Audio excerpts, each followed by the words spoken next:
Welcome to Bloomington Today. I'm Lori Schulte. Thanks for joining us.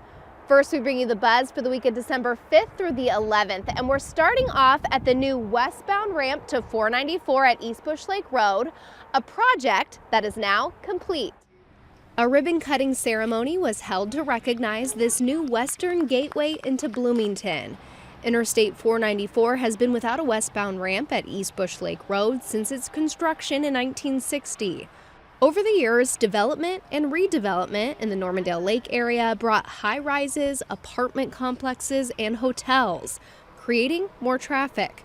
The trick behind the project was the railroad bridge nearby, making the construction project not viable until this inverted loop design was drawn up, allowing westbound access without disturbing the railway. If you look at this on-ramp, this westbound ramp, it really is a creative design, and it took a lot to get it done. But it's really valuable to the region due to the fact that Normandale Lakes, the office park over here, as well as this area of Bloomington and really the industrial park into Edina, is one of the largest employment centers in the region.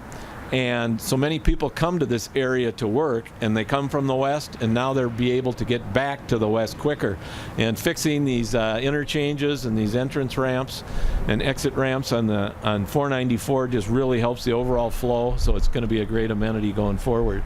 The ramp will help relieve traffic problems in the area and assist in more efficient operation of the already congested interchange at Highway 100. Speaking of driving, salt sometimes becomes necessary on streets this time of year, and you can do your part to reduce salt usage and help the environment. And it only takes 1 teaspoon of salt to permanently pollute 5 gallons of water.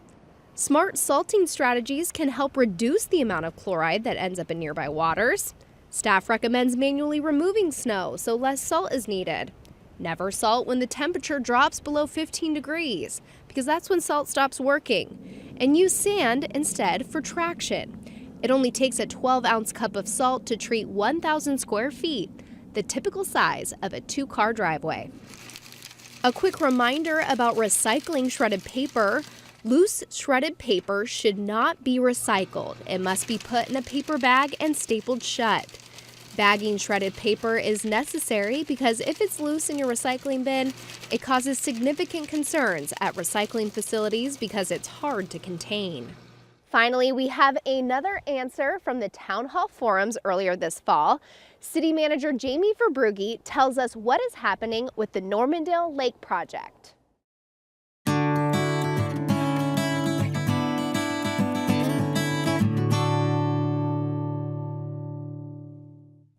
Hi, I'm Jamie Verbrugge, City Manager for the City of Bloomington. Today we're answering a question from our Town Hall forums about the plan for Normandale Lake. Now you may be familiar, having driven past or walked past Normandale Lake, that we have a little bit of an issue in terms of the green layer that develops on top of the water and a very unique odor that sometimes emanates from the lake.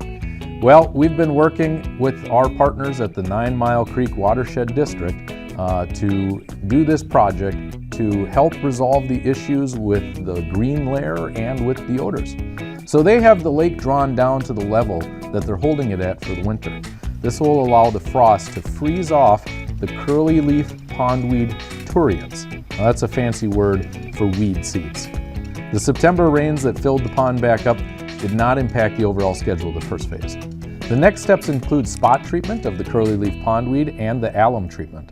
Now the exact timing of these will be determined once the effectiveness of the freeze-out is evaluated next spring. And for those who are concerned about the wildlife in the lake, the turtles and the birds and the fish, all of that is being coordinated with the DNR and other state regulatory bodies through the 9 Mile Creek Watershed District. So that's the answer to the question about what's happening at Normandale Lake. Make sure you stay tuned for more information coming from the questions we received at our Town Hall forums, coming soon to you.